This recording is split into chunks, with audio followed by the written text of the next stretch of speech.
వాళ్ళకలాగా మనము మన హృదయాలను కఠినం చేసుకోవద్దు.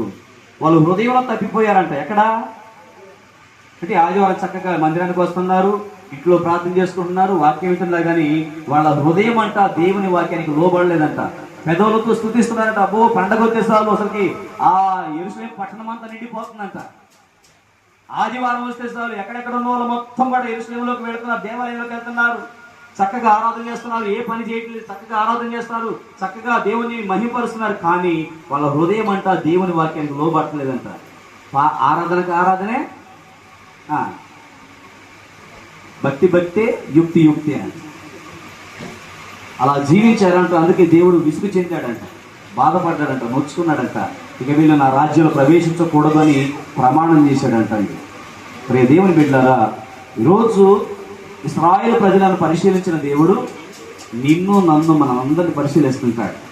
కాబట్టి మన హృదయం కూడా ఎలా ఉండాలంటే దేవుని ఎదుట సరి అయినదిగా ఉంటే, ఏ వంకరతనము ఏ లోపము లేకుండా దేవుని ఎదుట మనం సరి అయినగా రీతిలో మనం నడుచుకుంటే మనము ఆయన రాజ్యంలో ప్రవేశించే ఆ దేశపు పంట వారు తినలేకపోయారు, అనుభవించలేకపోయారు. కేవలం యెహోషువ మరియు కాలేబు మాత్రమే దాన్ని అనుభవించారు. 20 లక్షల మంది ప్రజలలో 2 మాత్రమే అనుభవించారంటే మిగతా వాళ్ళందరూ ఏమైపోయారు? అనుభవించకుండానే మధ్యలో చనిపోయారు.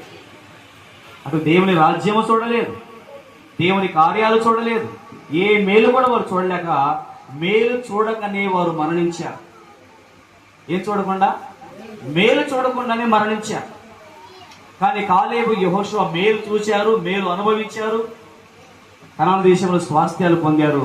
ఈరోజు ఆనాటి ఇశ్రాయేలు ప్రజలు ఎలాగైతే ఐగుప్తు దేశం నుంచి కనాను దేశానికి నడుచుకుంటూ వెళుతున్నప్పుడు వాళ్ళు దేవుని యందు విశ్వాసంతో మేఘము ఎలా నడిపించిందో, మోషే ఎలా నడిపించాడో అలా వారు నడిచినప్పుడు వారు కనాను అనే దేశంలో ప్రవేశించి అక్కడ ద్రాక్ష గెలలు తిన్నారు, అక్కడ గోధుమల పండ్లు తిన్నారు, అంజూరపు పండ్లు తిన్నారు, అక్కడ ఒలివ తైలమును వారు అనుభవించారు. ఆ దేశంలో ఉన్న శ్రేష్టమైన పదార్థములు వారి పిల్లలు స్వతంత్రించుకొని అందులో స్వాస్థ్యాలు పొందారు. ఇది భూ సంబంధంగా జరిగిన కార్యము. రేపు ఇదే విధముగా ఆత్మ సంబంధమైన కార్యం జరగబోతుంది. వాళ్ళు ఎలాగైతే ఐగుప్తు నుంచి కనాను దేశానికి ప్రయాణమై వెళ్ళారో, మనము కూడా ఈ లోక సంబంధమైనటువంటి క్రియలను విడిచి క్రీస్తును వెంబడిస్తూ సేవకుని యొక్క మాట చొప్పున దేవుని వాక్య ప్రకారం మనం నడుస్తున్నాం. మన అందరం కూడా ఎక్కడికి ప్రవేశించాలంట? దేవుని రాజ్యంలో ప్రవేశించాలి. అక్కడ ఇశ్రాయేలు ప్రజలు 2 మినహాయించి మిగతా వారందరూ కూడా వీరెన్నడూ నా విశ్రాంతిలో ప్రవేశించకూడదని దేవుడు ప్రమాణం చేశాడు.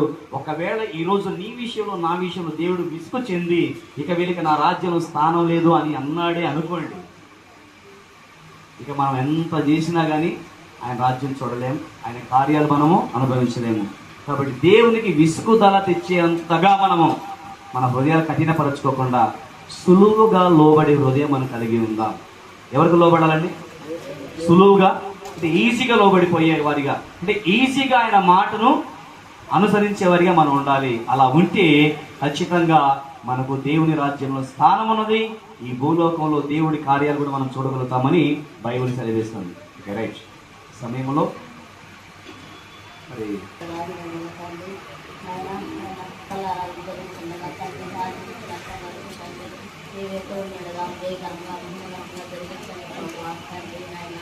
దాన్ని వాక్యం చెప్పుకుండగా దాన్ని వినేసింది గ్రహించే మనసు మాకు దయచేయమని ప్రభావ దర్శించండి ప్రభావ, రక్షకుని కృపచూపు నడిపించండి ప్రభావ.